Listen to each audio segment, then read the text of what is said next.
call me Jaggi of FanSided, here with NFL expert Marcus Mosher, and we're going to give you Marcus's final predictive mock draft before the 2026 NFL Draft. Marcus, are you ready?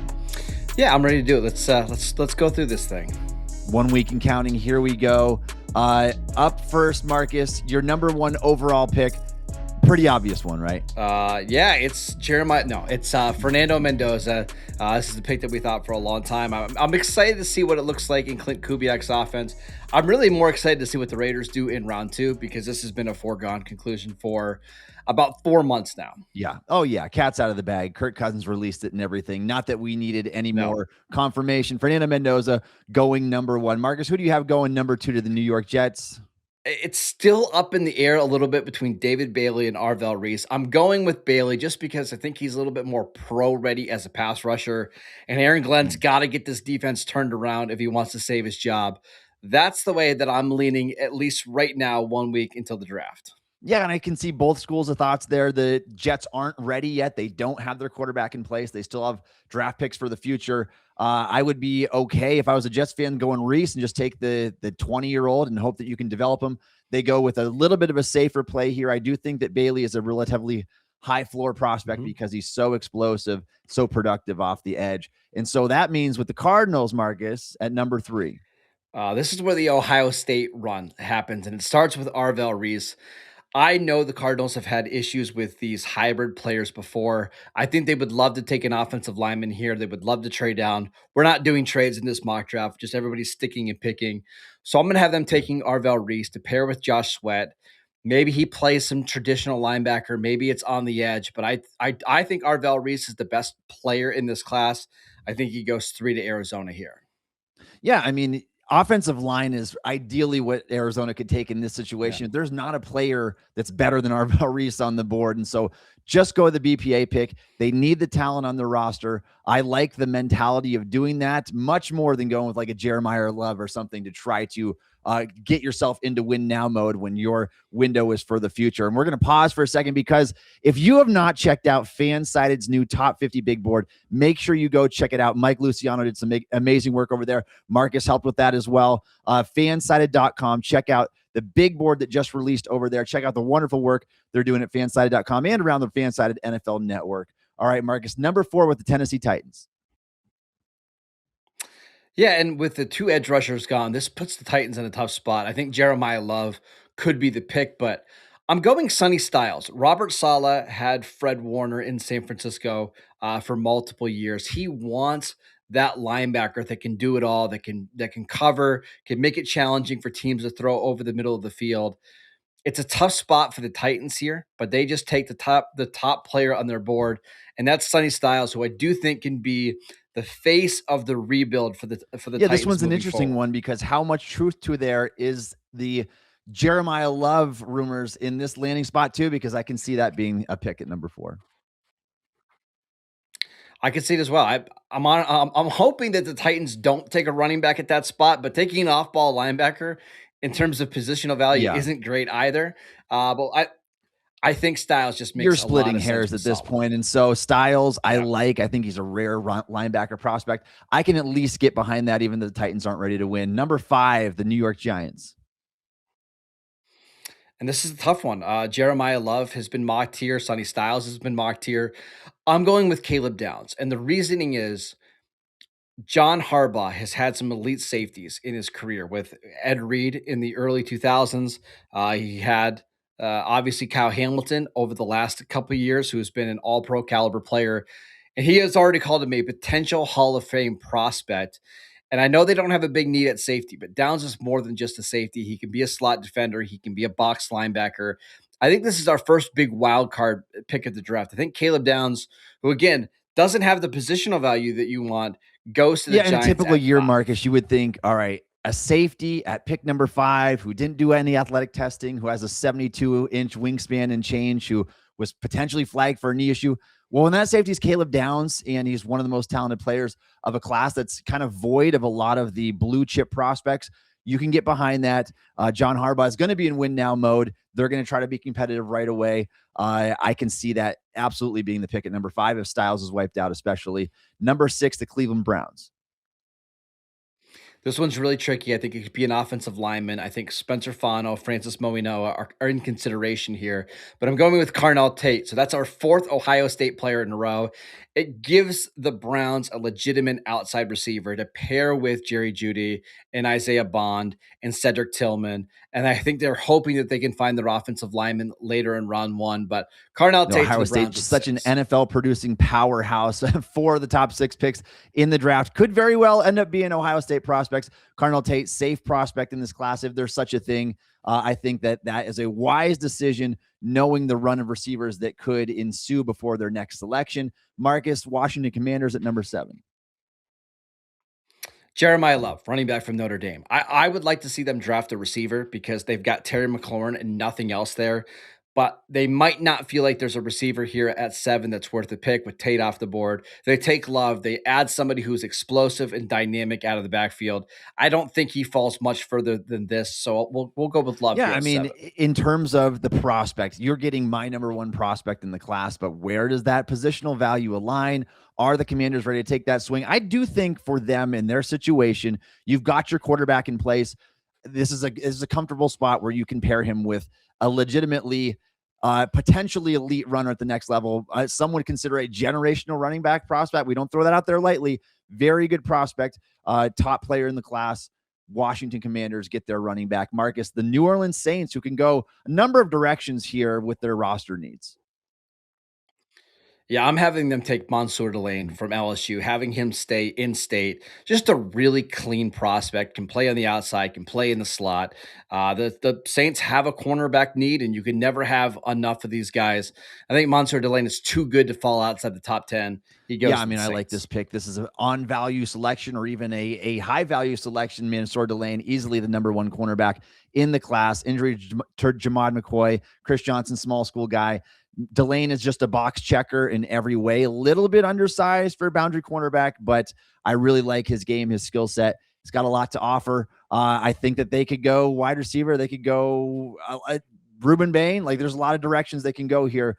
Delane, though, maybe the safest of that group and getting a good football player. Number 9 to the Kansas City Chiefs, Marcus.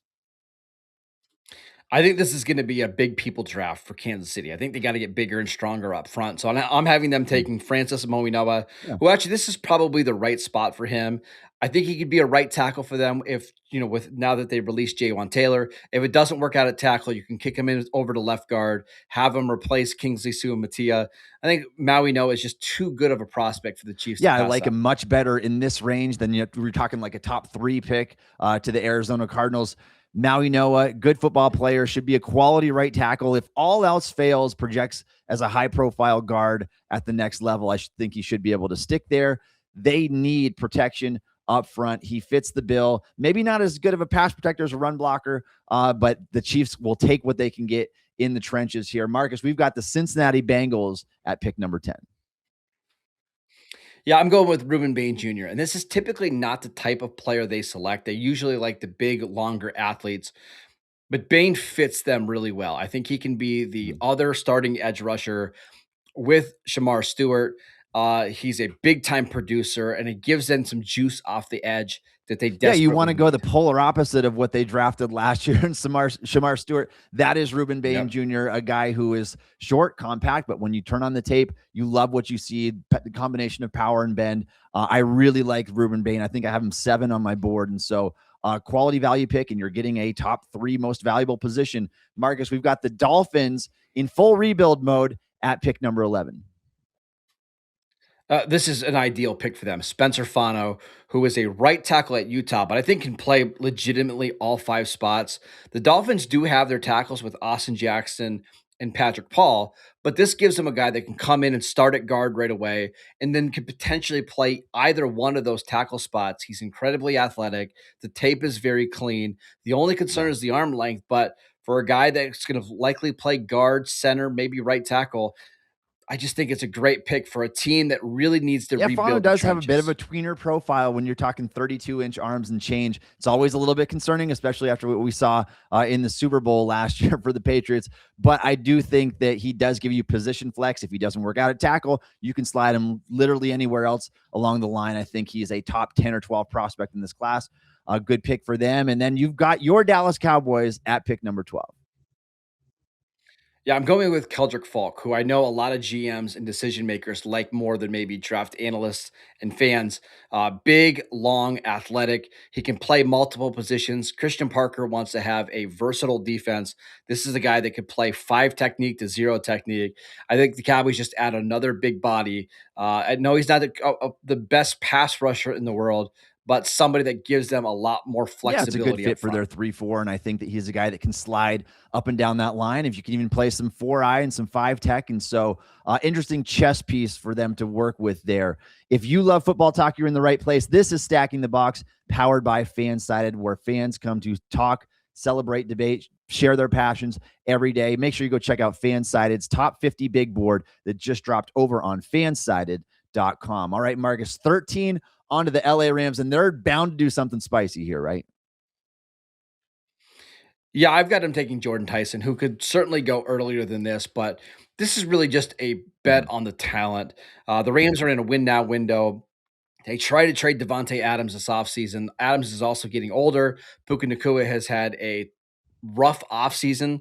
This is a guy that can come in, fill the number 3 receiver spot, and also could give you some upside in a passing offense that we expect to be Yeah, prolific we've seen again this Makai year. Lemon here a lot in this 13 pick slot, and I think it makes a ton of sense for him. Jordan Tyson, if you're betting on the best, maybe pure talent at wide receiver in this class, he would be my number one receiver, if not for the injuries. Missed 34% of his NFL career. That's obviously noteworthy, but a guy that can get open every play. I would love to see him in this fit in Sean McVay's offense. I think that would be pretty spectacular, and maybe that's the move that puts the Rams back over the hump again. Marcus, we're on to the Baltimore Ravens with the 14th overall pick. Yeah, I'm going Vega Awani, the guard from Penn State. They've got to get better up front. The interior offensive line was a mess. They lost Tyler Linderbaum. I think Vegas a pretty clean Yeah, fit I for mean, this Baltimore. one's no questions asked here. That could they go wide receiver? I think absolutely they could take another wide receiver to pair with Zay Flowers to give another weapon for Declan Doyle's offense and Lamar Jackson to work with. But Vegiawana makes so much sense when you've got a somewhat depleted offensive line and you lost your best offensive lineman in free agency. Go out and fill that void with maybe the highest floor offensive lineman in this class in Vega. Marcus, the Tampa Bay Buccaneers at pick 15. Kenyon Sadiq, and this is a tough one. I think Sadiq goes somewhere in the top 20. It's tough to find a landing spot, but I do think he fits well with K. Dotton. He can play in the slot. Actually blocks pretty well for being an athletic tight end.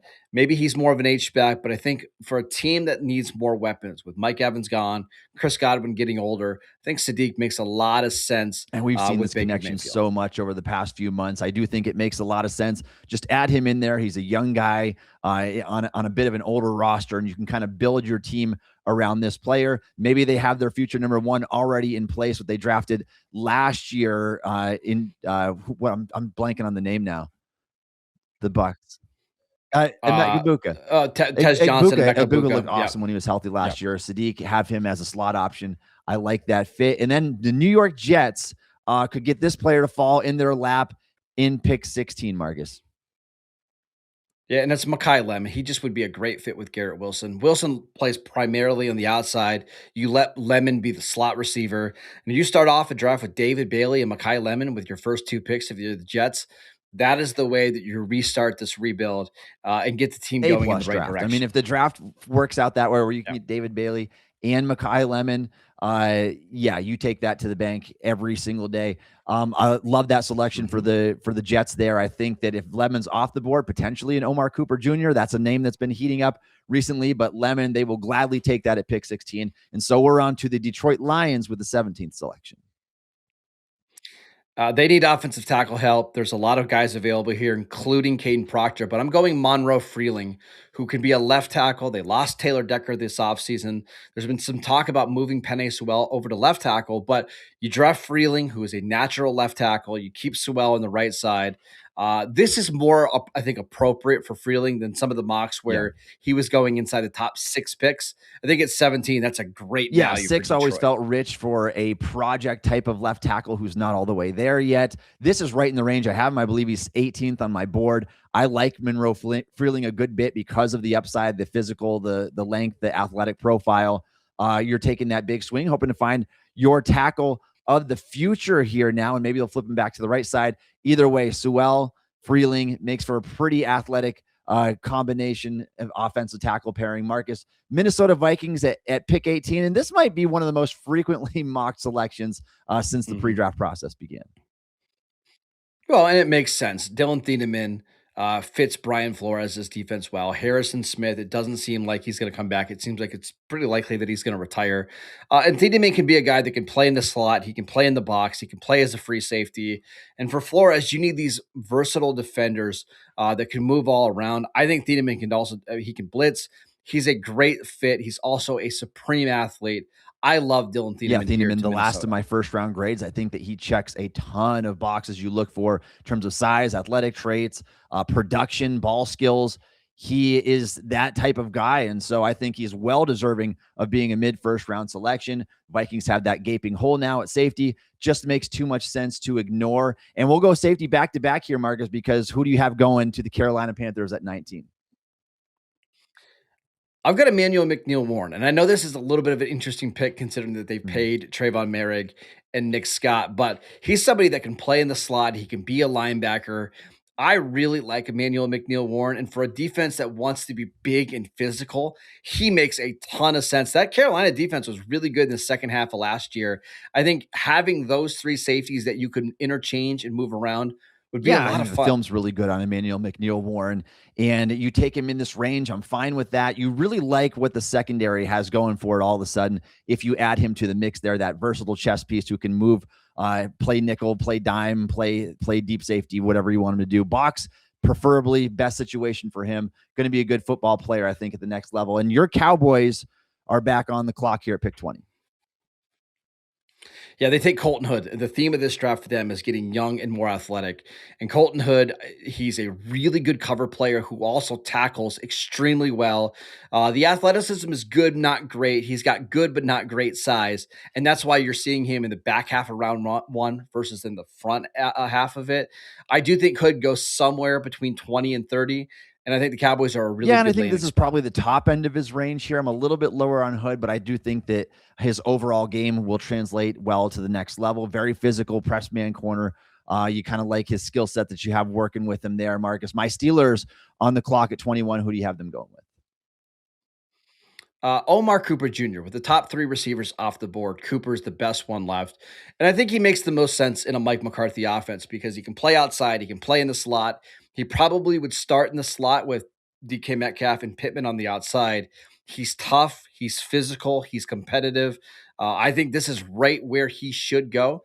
I think it's a really good And landing there is spot an for him. inside Signetti connection here to the Indiana days. And so I can see that being a possibility for the Steelers. Obviously, the fit would be good, I think, in Mike McCarthy's offense. Have him start as your slot receiver with DK and Michael Pittman on the outside.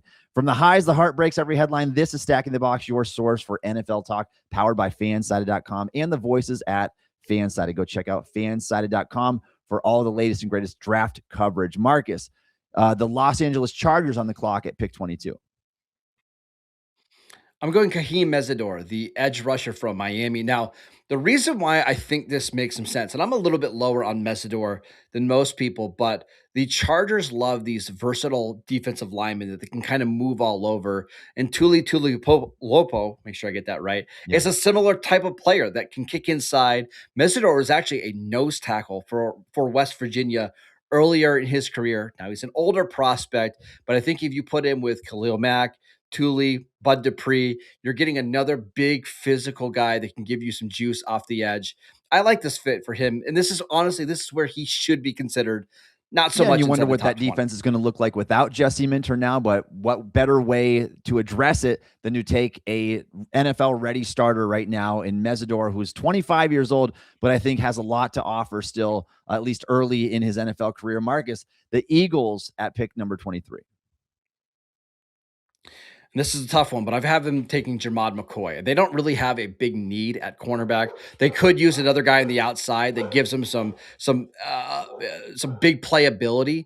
He's a great athlete. We'll see where that knee is at. I think there's going to be a lot of teams that are concerned about how healthy he is. But for a team like the Eagles that's in a win now window, maybe he could Yeah, be a the day range one is so starter for big you. on McCoy. We've seen him anywhere from 8th overall until the second round. It just depends on what people think of those medical checks. The talent's there. This feels like a Philadelphia Eagles pick where they're just going straight BPA and they don't even care about that kind of stuff. Marcus, number 24, Nope. Cleveland Browns. They took Carnell Tate. Now who do they have? This works out incredibly well for them. Caden Proctor, who a lot of people believe could be an option at 6, falls to 24. You and I are maybe a little bit lower on the tape, but 24 is where you gamble on somebody with his traits, right? Maybe he's not a left tackle. Maybe he's more of a guard. And that's okay. If you draft him at 24 and he ends up just being a guard in the NFL, you don't feel like you're losing value. I think he is a guy that might need some time to develop in the NFL, but you're getting a very traitsy young Yeah, player and I at pick believe I have him at 24. 22. And so I actually like it at this stage in the draft. Don't like it as early as before, but that's why the sequencing matters. And if the Browns go Carnell Tate early, can still get a really good tackle where the depth aligns right there. Marcus, the Chicago Bears at pick number 25. Going TJ Parker, the edge rusher from Clemson. They just need more Mm.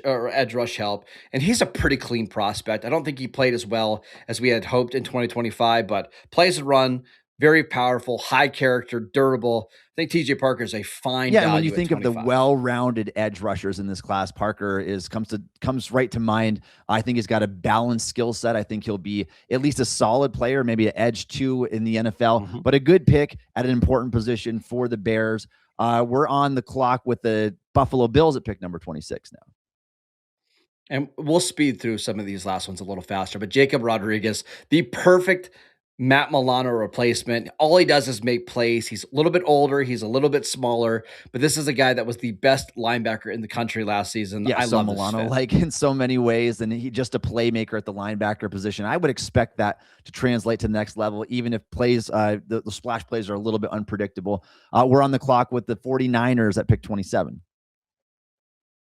They need offensive tackle help. We still don't know what's going to happen with Trent Williams and his contract, but you take Blake Miller here at the end of the first round. I think he could be a right tackle. I think he could be a left tackle. Maybe he could even kick inside the guard, but he's got the athleticism that Kyle Shanahan usually likes. High character player, more than Yeah, I fine mean, I think value this here. guy is actually being a little bit slept on in this pretty crowded offensive tackle class. He played at a high level of competition in the ACC. He's got pretty solid film. The feet are obviously there. And then he tested as a 99 percentile athlete. I like Blake Miller a good deal, has a ton of snaps under his belt already. I think this is a great fit for the 49ers. And we're going to go back to back offensive tackle. Marcus, who do you have at 28? I know this is a guy you like. Oh, Max Ian Anchor from Arizona State. Like this would be a dream pick for Houston.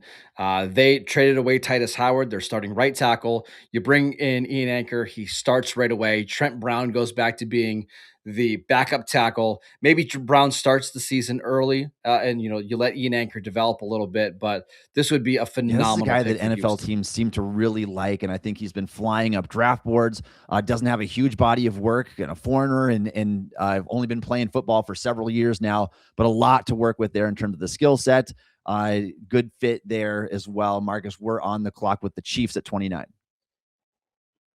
Again, big people draft. Caden McDonald, you put him next to Chris Jones on that defensive line. He stops the run. It eats up double teams. It allows Kansas City to be better on rundowns. They don't have to devote so many players up front to stopping the run. I love this fit. I love this player. I think he should go much higher than this, but he falls all the way down to Kansas City here Marcus, at you pick had the 29. Dolphins going offense first time around, and offense again now here at pick 30. Yeah, Denzel Boston. I think this is the range where he should be considered a big time outside receiver. Probably not in the mold of a number one, but just somebody that they can funnel targets to. I think Boston here, late round one, early round Yeah, I don't round two like is his Boston as range. much when we're talking about him like the early 20s, but 30, I can get behind that. Young guy, he's got some room to grow. Dolphins need all the help that they can get, especially in the offensive side of the ball. You give your new quarterback Malik Willis a weapon here. Marcus, New England Patriots at pick 31. Going Peter Woods, and they don't have a big need at defensive tackle, but Christian Barmore has not been able to stay on the field over the last couple of years. You just add somebody who has got a lot of talent that can be a third down rusher. We know Mike Vrabel likes to beef up the defensive line. I think Peter Woods, as a rotational guy early in his career, Yeah, and this is could a do a guy we lot of once damage. talked about as like a potential top 5 or 10 pick in the draft. Did not have as good of a 2025 season. We wondered if he could slide out of the first round altogether. Maybe this is the right spot to take a swing at Peter Woods and hope you can regain some of that 2024 magic. And then the final pick of the first round, Marcus, the Seattle Seahawks. One of my favorite players in the class, Chris Johnson, cornerback 2 for me. Just an outstanding value for Seattle. They lost Tariq Woolen in free agency. He can be an outside guy. He can play in the slot. Give Seattle and Mike McDonald another versatile I defender am a in Chris that Johnson secondary. fan, one of the more underrated players in this class. All right, this is the Stack in the Box show. It premieres every Tuesday and Thursday evening. Be sure to check it out. You can follow Marcus's work on X at Marcus_Mosher. You can follow me on X at Tommy Jaggi. You can download the Stack in the Box podcast wherever you get your podcasts. Also check us out on YouTube. You can follow my written work on stillcurtain.com. Marcus's written work on the FanSided NFL Network. Be sure to check out FanSided.com's new top 50 big board and all the great work over at FanSided.com. And thanks again for listening to Stacking the Box.